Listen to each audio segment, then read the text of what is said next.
That's the only reason you're here? Yes. I've thought a lot about it, and I've realized that you, me, and Arlecchino should be friends. I think this is very important, so I felt I had to come and tell you.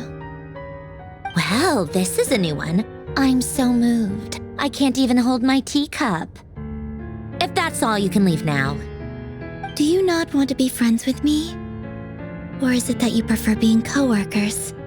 What is this, Columbina? Are you deliberately testing my patience threshold? Right now, my politeness module is active, but if you say another word, I swear I'll shut it down. If your politeness module was active, wouldn't you say the word please at some point? Polonia, please see Lady Columbina to the door. Will you still invite me to your next tea party? What? Yes, I think you will. Bye-bye, dear Sandrone.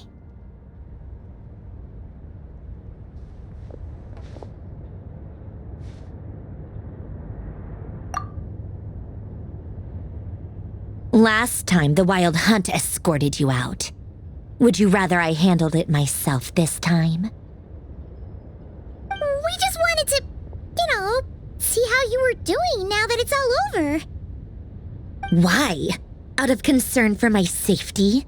I hope you didn't seriously think that the Rayhir of Silnari would be able to lay so much as a finger upon me, given how prepared I was. Mostly because you kind of helped us out, so we just wanted to check you were okay. Looks like all your robots are fixed, huh?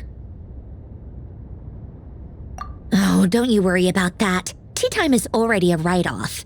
The visitor before you managed to kill my appetite. If you're in the mood for tea, go ahead and help yourself. Otherwise, it's going to waste. My coasters are still missing in action, though. Use this notebook instead. Whoa! Pretty hefty notebook. Look at all those calculations. You can ignore those. They're just dumb scribblings. I doodle and write in my free time. Sometimes I remember the distant, dreamlike past. Sometimes I imagine the far-flung future. And other times, I grit my teeth and note down all the crazy nonsense going on in the present. Some people do the crosswords in the newspaper. This is my equivalent of that. Trying to predict the future is like daydreaming, and writing about the present just makes me furious. The past is my favorite. If nothing else, it's already set in stone, so I don't have to rack my brains trying to figure it all out. Huh. Although, having said that, the only vaguely interesting memory in my past is probably that guy they call Lord Artificer. Who else? Pretty much all the mecha in Fontaine are his personal handiwork. Wait, are you saying you know him? Like, personally? As a friend? I mean, I guess we were friendly enough. Yep. In fact, I'm probably the only normal person left who knew him at all. We used to chat occasionally back when he was still around. Before he passed away, he asked me to destroy all his manuscripts. I honored his request, but I did read through everything first before destroying them. I mean, I couldn't let the genius of Lord Artificer Alain Guillotin disappear like that. Would have been such a waste. So, that's where the formulas in your notebook are from? I just told you, those are my equivalent of crossword puzzles. They're just dumb formulas that I solve for fun when I'm bored. Alain's work was like epic poetry. The formulas in my notebook are just silly little riddles in comparison. Not that there's anything bad about them. I mean, at least, solving those riddles isn't going to hurt anyone. Except me, 'cause I lose a few brain cells in the process. Anyway, while we're on the topic, I might as well tell you about what happened to him and his friends. Alain Guillotin had two close buddies, Renee and Jacob. They spent their childhood years together in the Narzissenkreuz Institute. They were all quite competitive, so there was some rivalry between them, but it was a friendly rivalry. But beneath the friendship and the rivalry ran something deeper, a sense of nostalgia for the past. Unfortunately, childhood would end, the prophecy would come true, the apocalypse would arrive, and the future would never be. A mad dream that would normally only capture the minds of lunatics began to take root in their hearts. A dream of saving the world. And if Renee and Alain had been people of lesser wits, that dream would probably have ended up as something for them to joke about in their older years. But alas, they were some of the sharpest minds around. They nurtured that dream with the full power of their intellect, and it grew into something that ate away at their souls.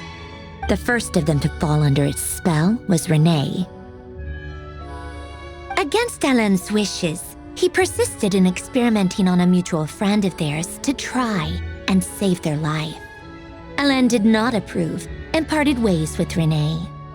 It's complicated. Alain wanted to believe that Renee only did what he did for the sake of their friendship.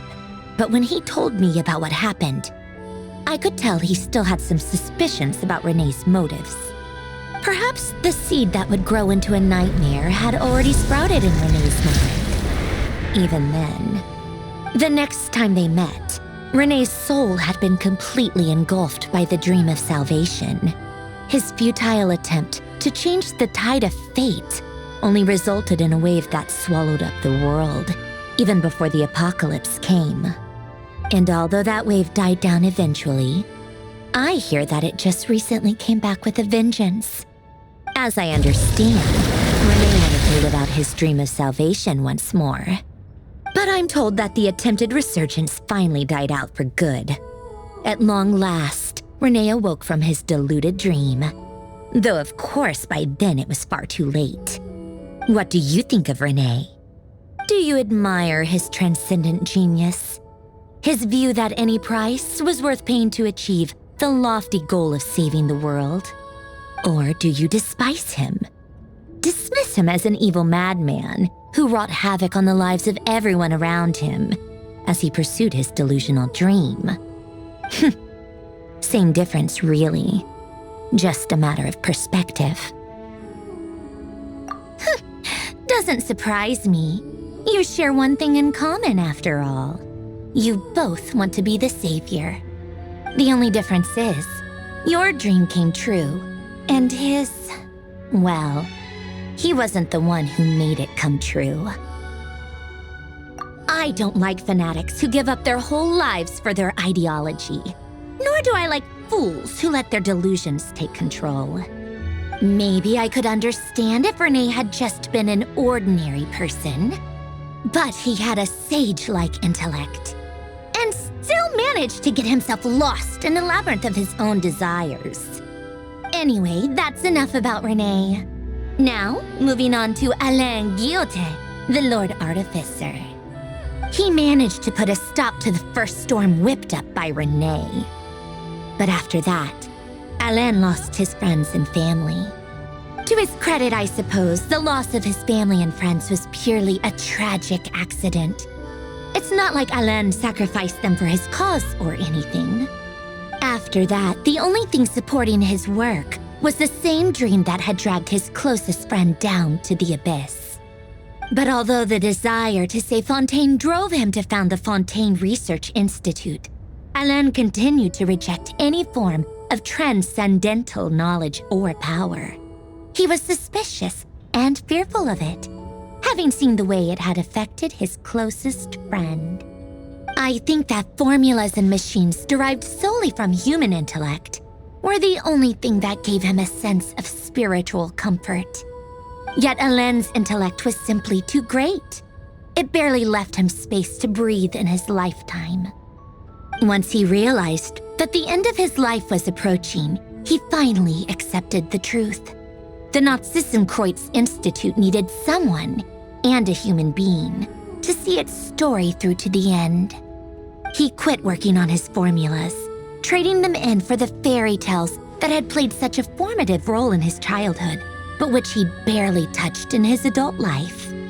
He told me that the director of the Nazissenkreuz Institute used to read those fairy tales to the children as bedtime stories. Apparently, they worked wonders at sending kids off to sleep. I think that all he wanted at that time in his life was to be able to sleep deeply without being plagued by depression. By that point, nothing else really mattered. At the very end, he laid down to rest in the ruins of the former Nazissenkreuz Institute orphanage, while the Fontaine Research Institute he had founded continued tirelessly with its work. Many years after that, tensions over competing dreams would once again cause a rift, this time between members of the Fontaine Research Institute. But the actions of those fools had nothing at all to do with Alain. And that is the story of two people from the Nazissenkreuz Institute who both wanted to save the world.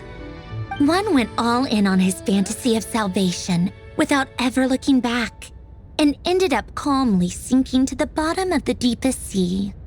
The other sought desperately to burn bright in his life, even though he wasn't sure where he was going.